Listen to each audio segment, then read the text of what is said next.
sexta-feira, o sexta-feira, 13 de fevereiro de 2026. É o fim do dia, o fim da semana, nossa hora favorita.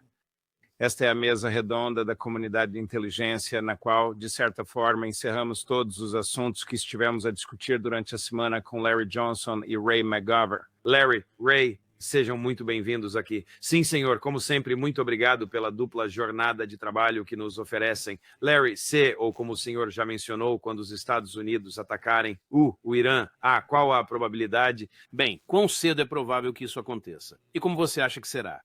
Bem, deixe-me, eu vou concordar consigo que esperemos que seja o caso, sabe, o Trump tem sido muito inconsistente nisto. Mas o que estamos vendo agora, nos últimos 2 dias, meio esquadrão da Guarda Nacional de New Hampshire voando F-35s, e eles chegaram à base aérea na Jordânia. Há relatos de que mais estão a caminho. Além disso, novamente as palavras que o Trump usou outro dia, de que um outro porta-aviões foi instruído a se preparar para ser mobilizado. Então, há uma diferença entre uma ordem de alerta, ei, preparem-se para partir, e uma ordem, para fora, vamos. Então, ainda não vimos se é uma ordem clara, mas ele estabeleceu um prazo de cerca de 1 mês para isso. E o que sabemos das negociações é que o Irão está disposto a negociar a respeito de não construir uma arma nuclear, fornecer garantias a esse respeito e fazer algumas concessões relativamente ao enriquecimento. Mas se Trump insistir em se livrar de seus mísseis balísticos e acabar com o apoio ao Hamas e Hezbollah, isso será um impeditivo. Então, isso deixa os Estados Unidos basicamente com 2 vetores principais de ataque. O grupo de ataque de porta-aviões tem 2 desses. Eles têm o esquadrão de F-35C da Marinha. Eles levantam voo do convés do porta-aviões. Eles possuem cerca de 10 aeronaves como essas. E se estiverem voando furtivamente, pausa, limita o armamento que podem carregar. Então eles possuem os mísseis de cruzeiro Tomahawk. Cada um desses destroyers, e são 3 no total, tem a capacidade de transportar um total de 96 mísseis, sejam eles de defesa aérea, especificamente os mísseis Aegis de defesa aérea ou os Tomahawks. E normalmente, quando estão a realizar um ataque terrestre, como este será, eles terão 50 dos tubos comprometidos com Tomahawks, o que significa que lhes sobram apenas cerca de 46 tubos para a defesa aérea. Então, quando você começa a fazer os cálculos sobre isso, você percebe que para cada míssil iraniano que se aproxima e que eles tentarem abater, terão que usar 2 dos seus. Bem, se os iranianos atacassem os navios com 50 mísseis, o destroyer estaria fora de combate, estaria completamente vazio. Ele teria que deixar a área para reabastecer em algum porto. Similarmente, se tentarmos lançar de algo como Al-Udi, a base aérea na Jordânia, isso é 900 em linha reta, isso é mais de 900 milhas. E o raio de combate do F-35 é de cerca de 600 milhas. Então, eles terão que ser reabastecidos em pleno voo. Ora, eles são capazes de fazer isso, exceto pelo fato de que os chineses, segundo informações, forneceram ao Irã um sistema de radar tridimensional avançado que consegue monitorar uma área de pelo menos 250 milhas a partir do território iraniano, o que lhes permitiria detectar qualquer aeronave que se aproximasse do seu espaço aéreo. Então, o que eu quero dizer é que parece que o Trump está caindo numa armadilha, que nós mesmos criamos. Porque, veja bem, nós dizemos, podemos simplesmente ir lá e destruir todos esses mísseis. Mas como? Nós já tentamos isso em março passado no Mar Vermelho com os Houthis, e lá tínhamos 2 porta-aviões, 4 destroyers, 1 cruzador, e mesmo assim falhamos. Então, estamos em águas muito perigosas. Ray, antes que eu te peça para mergulhar neste assunto aqui, e Larry, aqui está o presidente Trump, mais cedo hoje, a bordo do segundo porta-aviões, o porta-aviões Chris número 2. O segundo porta-aviões que vocês decidiram enviar. Isso? Falem sobre por que fizeram essa escolha. Bem, caso não cheguemos a um acordo, vamos precisar dele. Se não tivermos um acordo, vamos precisar dele. Se tivermos um acordo, podemos encurtar isso. Ele estará partindo muito em breve. Temos um lá fora que acabou de chegar. Se precisarmos, nós vamos. Ele está funcionando. Um garoto muito grande. O quê? Por que Trump anuncia essas coisas, Ray? A não ser que seja apenas para manter a coerência com sua personalidade tão cheia de bravata. Tenta assustar os iranianos. Não vai dar certo. Quer dizer, o que temos aqui é, na verdade, uma diferença entre a inteligência militar, que se baseia estritamente em capacidades, e a inteligência política, ou como chamamos de todas as fontes, que se baseia não apenas no que Trump declara, mas também no que os israelenses estão a dizer e no que os iranianos estão a dizer. É realmente muito difícil prever o que Trump fará, claro, mas deixe-me explicar como eu abordo esta questão. Claro. Eu tenho dito que a minha aposta é que não vai ter nenhum ataque. Por que eu digo isso quando todo mundo diz que era para ser no fim de semana passado ou é para ser neste fim de semana? Porque bases americanas na área vão ser atingidas, assim como bases americanas nos estados do Golfo serão atingidas. Israel vai ser atingido muito mal. E o que é mais importante, quando Netanyahu esteve aqui há apenas 2 dias, ele foi recebido com frieza. Nunca antes eu tinha visto uma coletiva de imprensa final, nem um comunicado final. O que Trump disse no Truth Social, eu creio, foi: eu insisto que as negociações bilaterais entre nós e o Irã continuem. Acho que eles estão em Omã. E não fizemos absolutamente nenhum outro tipo de acordo. Então, a minha leitura disso é que os israelenses realmente queriam que atacássemos, e é por isso que Netanyahu se apressou a vir para cá uma semana antes do que deveria. E o Trump disse, sabe de uma coisa, sabe, o meu pessoal da inteligência, quando eu lhes perguntei se conseguiriam derrubar o governo do Irã, eles disseram, sim senhor, claro que podemos fazer isso. E então os meus militares disseram, meu Deus do céu, se o senhor tentar fazer isso novamente, seremos completamente dizimados nas nossas bases, e o mesmo acontecerá com os israelenses. Não é uma ideia muito boa. E depois, quantas capacidades vocês têm? E nossa inteligência. Como o próprio apontou, eles vão ficar sem munição em umas duas semanas. Então, isso não faz sentido. E o foco agora está nas conversas em Omã. Então, sabe, vamos ler as folhas de chá aqui. Não é assim tão difícil. Netanyahu foi rechaçado e o presidente vai ver se ele consegue fazer um acordo. Enquanto isso, ele vai ameaçar e vai dizer novo porta-aviões. Mas eu não sei quantas armas, ou que tipo de armamento ele pode enviar para lá para convencer os iranianos a capitular. Eles não vão capitular. E isso coloca Trump num dilema desagradável. Ele não pode atacar sem arruinar o mundo se eles fecharem os estreitos. Vamos, sejamos francos. É uma situação em que o Trump não tem como vencer. Larry, o que você acha que o Netanyahu disse ao Trump? E o que você acha que o Trump disse ao Netanyahu? Não o que eles declararam publicamente. Podemos passar a declaração sombria do Netanyahu em hebraico com uma tradução de inteligência artificial, é claro. No aeroporto, né? O Ray tem razão, não houve uma grande reunião pública. Netanyahu desistiu de falar na AIPAC na próxima semana para vir nesta semana que passou. Mas o que você acha que ele disse ao Trump? E o que você acha que o Trump disse a ele quando estavam sozinhos? Bem, eu acho que eles tentaram defender os mísseis balísticos. Agora, eu não discordo necessariamente do Ray e, na verdade, espero que o Ray esteja certo. Mas, não estou realmente convencido de que seja Donald Trump quem esteja a conduzir o comboio. E a razão pela qual digo isso e que nos desvia um pouco do tema do Irã é que vimos esta semana a visita de J.D. Vance à Armênia e ao Azerbaijão.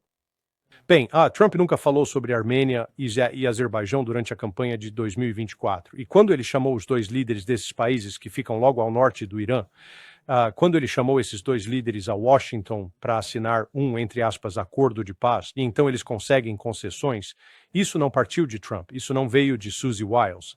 Essa informação vem da comunidade de inteligência, especialmente da CIA. A CIA possui uma de suas maiores bases ou estações operacionais em todo o mundo, localizada na Armênia. E a Armênia é um país relativamente pequeno, com uma população de apenas 2 ou 3 milhões de habitantes.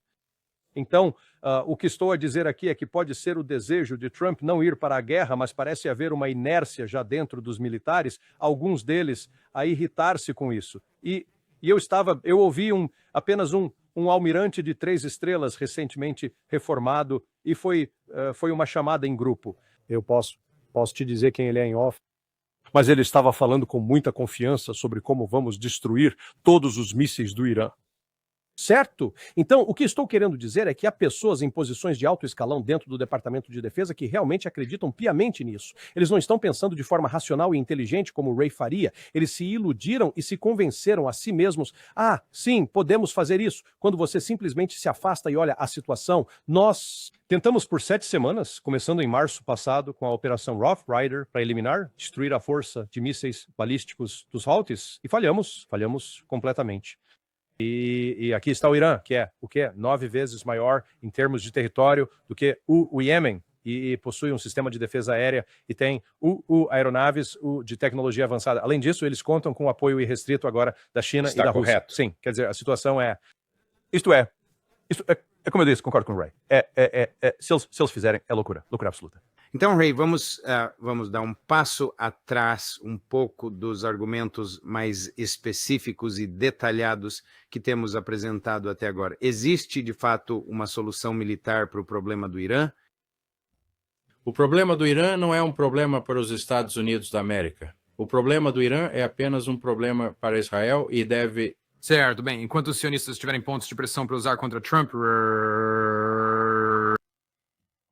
Bem, Trump é mercurial e muito difícil de prever, mas quando Netanyahu chegou uma semana antes, ele foi duramente repreendido. Quer dizer, é claro, nunca houve um comunicado, nunca houve uma conferência de imprensa conjunta.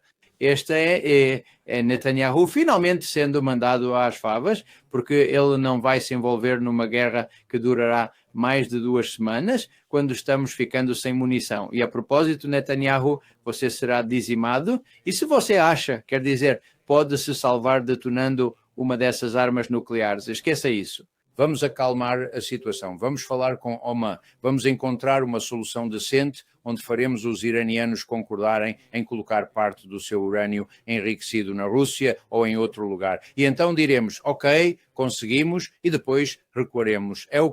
Há 2 outros fatores aqui. A Rússia e a China, que o Larry mencionou de forma muito sensata, estão se equipando para fazer mais do que meras demonstrações militares. Ok, mais do que apenas enviar navios de guerra para a área. Há equipamentos de defesa aérea. Há outras coisas vindo da China, mas principalmente da Rússia. O outro fato é este.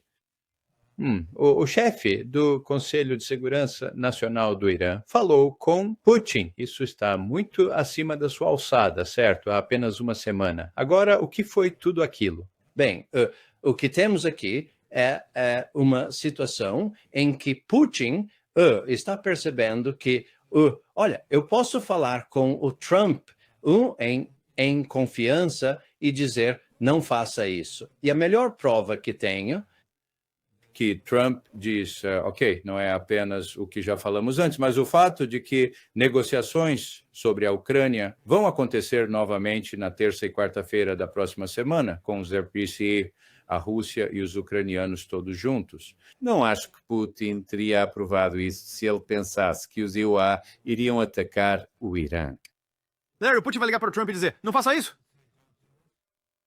Acho que não só o Putin, acho que o MBS, acho que o Erdogan, acho que há muita pressão internacional para não o fazer e contrabalançando isso, tem do lado sionista da conta, uma pressão enorme a surgir. Sabe, eu citei um exemplo de Stephen Bryan. Stephen ele foi subsecretário de defesa durante a administração Reagan e ele é um sujeito muito perspicaz, mas nossa, ele foi completamente massacrado muito chateado, simplesmente furioso. Witkoff é basicamente um vendido, um traidor durante a última reunião entre os Estados Unidos e o Irã, lá em Mascate. E então, quando você vê pessoas como ele, eu o vejo como um canário na mina, um sinal de que essa é a pressão que Trump vai enfrentar. Mas ele também está recebendo o contrapeso, porque não é só a China e a Rússia com palavras, eles também estão mostrando com ações que são muito sérios sobre isso. Eles não vão deixar o Irã ser atacado como foi em junho passado. Aqui temos um exemplo, e detesto fazer isso com vocês, mas é sexta-feira. O nosso senador favorito da Carolina do Sul apresentando sua proposta novamente. Agora ele está na Alemanha, eu acredito. Sim, Conferência de Munique. Correto. Tem uma linguagem bem forte, ou nisto, então segure o estômago. Chris, número 3, é o que eu acredito. Estão na sua pior fase desde 1979. É um regime com sangue americano em suas mãos, é um grande desestabilizador da região, é uma teocracia religiosa que, se pudesse obter uma arma nuclear, a usaria para avançar seus objetivos religiosos, que são 3, purificar o Islã, destruir o Estado judeu e vir atrás de nós. Hitler escreveu um livro, ele queria matar todos os judeus, ninguém acreditou nele. Acredito que o Ayatollah e seu regime, não o povo iraniano, são fanáticos religiosos, nazistas religiosos. Hitler queria uma raça superior, eles querem uma religião superior. Então, por que mencionei isso? Né? Não há como negociar com essas pessoas, na minha opinião. Se recuarmos agora, é o maior erro que já cometemos. Já fizemos coisas muito piores do que a linha vermelha síria, muito piores do que o que aconteceu no Afeganistão. Não podem simplesmente dizer, continuem a protestar, nós estamos convosco. A ajuda está a caminho e nada acontece. É por isso que estou confiante que o presidente Trump terá um resultado consistente com essas 3 declarações, através da diplomacia ou força militar. Deixe-me apenas dizer isto. Qualquer acordo sobre o Irão tem de vir ao Senado. Não vou abençoar um mau acordo. Eles não estão nas ruas por causa da limitação das ambições nucleares do Ayatollah. Eles estão nas ruas porque a vida deles é miserável. As pessoas não conseguem ter uma qualidade de vida digna. Eles vivem com medo. E a maioria dos iranianos já se cansou. Eles gostariam de um novo começo. E isso é um equívoco, né? Eu estava sorrindo um pouco quando ele disse, eles são o grande disruptor na região. Eles são uma teocracia religiosa, perigosa para possuir uma arma nuclear. Ele poderia estar falando sobre Israel. Bem, você sabe, é realmente interessante que ele se concentre no aspecto religioso, porque esse é um dos principais fatores que impede os iranianos de desenvolver uma arma nuclear. Não o enriquecimento ou algo assim, mas uma arma nuclear. Acho que também impede um primeiro ataque. A teologia deles não impede. Eles sabem que Israel vai atacá-los, mas eles não atacarão primeiro. Estou certo, não é? Certo. Pois é, eles dizem isso. Quer dizer, qual foi... a prova veio quando encorajamos o Iraque a atacar o Irã. Isso foi sob Saddam Hussein. Durou 9 anos. Os iraquianos usaram produtos químicos precursores para dizimar cerca de 500 mil de soldados iranianos, certo? Gasearam-nos, mataram-nos, certo? Os iranianos não retaliaram com armas de destruição em massa. Ora, o último relatório de ameaças globais que foi apresentado pela comunidade de inteligência ao Congresso, conforme exigido por lei em março do ano passado, afirmou que não há qualquer indicação que o Irã começou a trabalhar em uma arma nuclear ou que violou a fátua, o decreto que o líder supremo emitiu lá no final de 2003. Contem os anos, pessoal, contem os anos durante os quais o Irã não tem trabalhado em uma arma nuclear. Agora, pode haver uma razão religiosa para isso. Coisas mais estranhas já aconteceram, mas isso não aconteceu. E a orientação de planejamento de defesa, que foi divulgada há apenas 4 semanas, disse, e eu cito, é possível que os líderes iranianos possam considerar, novamente, a perspectiva de talvez desenvolver uma arma nuclear. Meu Deus, isso é do Pentágono. Então é possível que eles possam considerar... Eles possuem uma arma nuclear? Não, não possuem. Estão trabalhando nisso? Não acreditamos. E esse é o fator principal aqui. É o que o povo americano quer saber. E é por isso que continua a dizer. Larry Ray mencionou há pouco, lembrando-nos que as conversações entre Ucrânia, Rússia e América serão retomadas na terça-feira. O Kremlin confia na administração Trump. Eu posso me basear no que Lavrov disse pelo menos 4 vezes, desde a última quinta-feira, há uma semana. As relações com os Estados, as negociações com os Estados Unidos estão a ir na direção errada. Então veremos se conseguem reencaminhá-las a uma frustração genuína sobre o facto de, e Lavrov repetiu isto, que a administração Trump não agiu de acordo com o que concordou em fazer em Anchorage. E então há, pelo menos, frustração do lado russo, E, sabe, a Rússia não cedeu em nada com a sua ofensiva. Na verdade, até expandiu as operações ofensivas.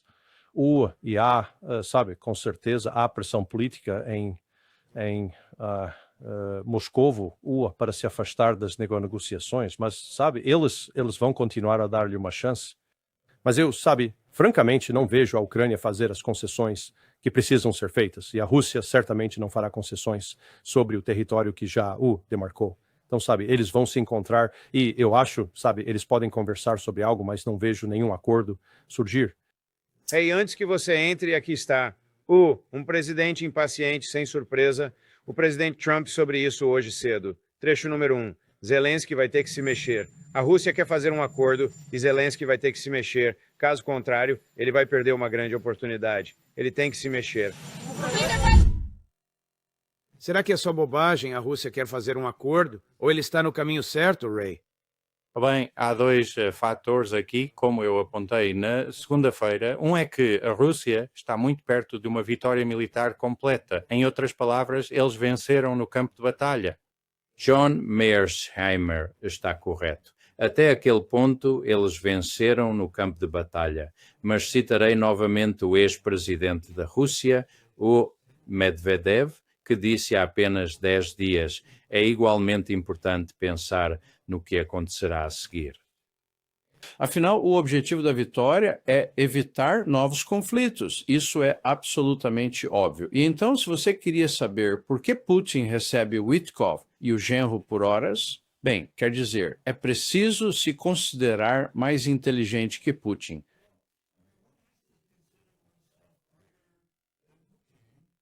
E eu não acho que nenhum de nós seja mais inteligente ou tenha mais visão de estadista que Putin para dizer, bem, Putin não sabe o que está fazendo. Claro que ele sabe o que está fazendo. Ele sabe que, a menos que ele tenha alguma forma de elaborar uma estrutura que inclua os Estados Unidos, ele não conseguirá a fase 2. E é que uma nova arquitetura garantida irá impedir que isso volte a acontecer. É assim que eu encaro a situação. Larry, Scott Ritter diz, no fundo da mente de Putin está a consciência de que a CIA tentou matá-lo. Ray, eu não me lembro onde fica a casa de campo, Valdai, ou eu não me recordo, Valdai, certo? é uma localidade que se encontra no noroeste de Moscou. Certo, você concorda com o Scott que isso está pesando muito na atitude russa em relação aos americanos? Sim, não, acho que é uma combinação de coisas. Acho que foi a tentativa em 28 de dezembro, seguida pelo sequestro de Maduro. E depois, seguido pela mais recente tentativa de assassinato do número 2 da inteligência militar na Rússia, porque ele teria sido, supostamente, parte da equipe de negociação. O chefe dele era o principal negociador na última rodada de conversas trilaterais. A CIA ou a inteligência americana teria estado envolvida nessa tentativa de assassinato? Sim, eu acho que sim. E isso volta ao que eu disse anteriormente sobre o Trump não estar necessariamente em controle total do aparato de política externa. Eu penso que vemos uma agenda que está sendo perseguida, que vamos chamá-la de agenda do Estado profundo, e que o Trump pode não ter controle total sobre ela. Na verdade, eu não creio que ele tenha controle total sobre isso.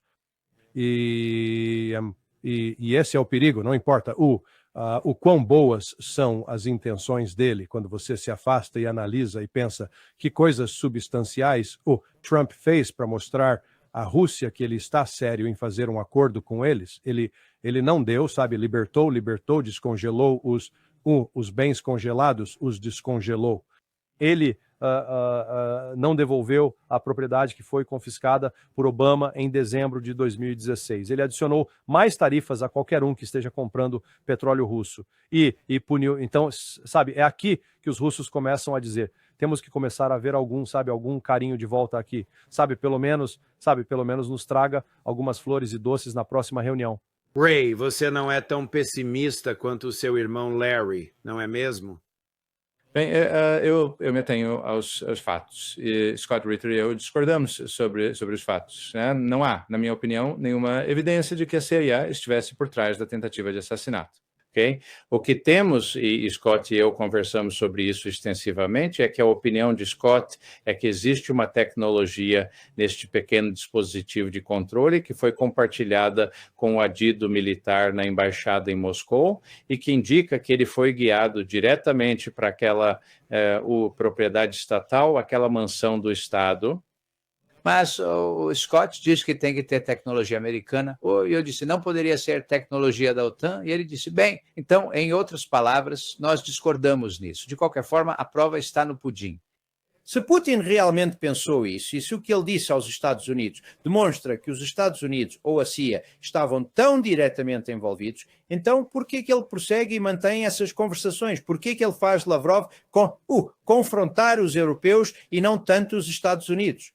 Por que ele está abençoando as novas conversações de terça e quarta-feira para continuar as negociações sobre a Ucrânia? Então, é que os russos conseguem suportar muitas dessas provocações, certo? Eles querem manter os Sherbisport envolvidos, como eu disse antes, porque vencer no campo de batalha é apenas a primeira tarefa. A segunda é mais importante. Conseguir o reconhecimento dos interesses centrais da Rússia, como tentaram promover em dezembro de 2021 e não tiveram sucesso, e então tivemos a guerra. Larry, sobre o mesmo assunto. Eu acho que em algum momento a Rússia vai acabar por perceber que os Estados Unidos, nós não temos os melhores interesses da Rússia em mente. É por essa razão que, sabe, eu apontei as atividades na Arménia e no Azerbaijão com J.D. Vance.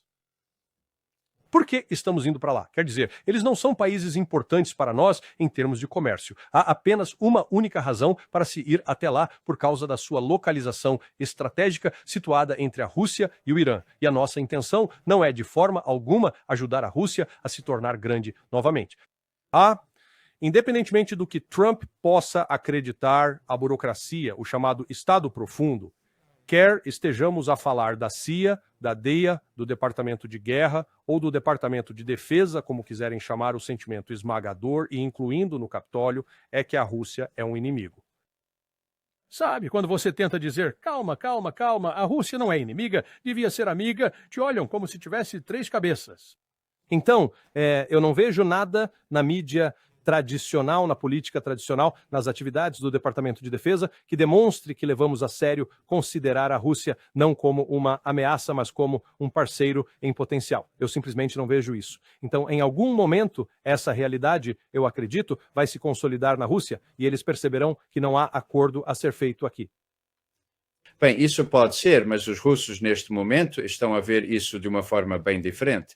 Eles têm um interesse existencial no que acontece em lugares como a Ucrânia e por isso pode não ter sucesso. Eles podem não conseguir que Trump concorde com algo que tornará a Europa muito diferente em termos de garantir a segurança russa. Mas, enquanto isso, eles estão tentando, Larry, e eu acho que não é certo, muito certo, prever e dizer, bem, eles vão ser derrotados e Putin não sabe o que está fazendo. Quer dizer, isso é...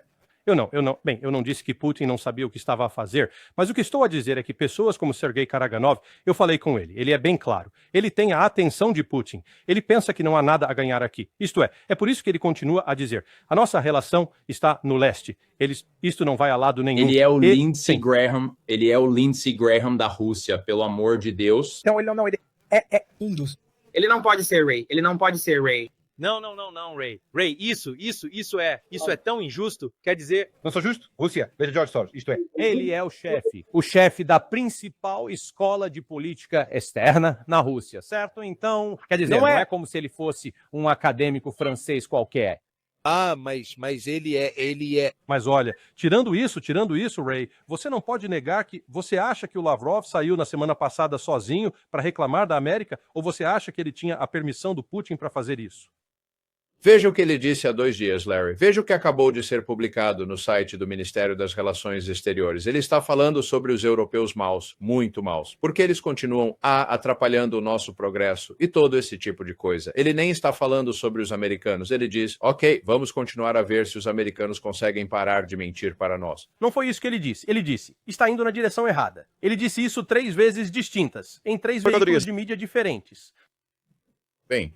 vai dizer muitas coisas dependendo do fórum em que ele estiver falando.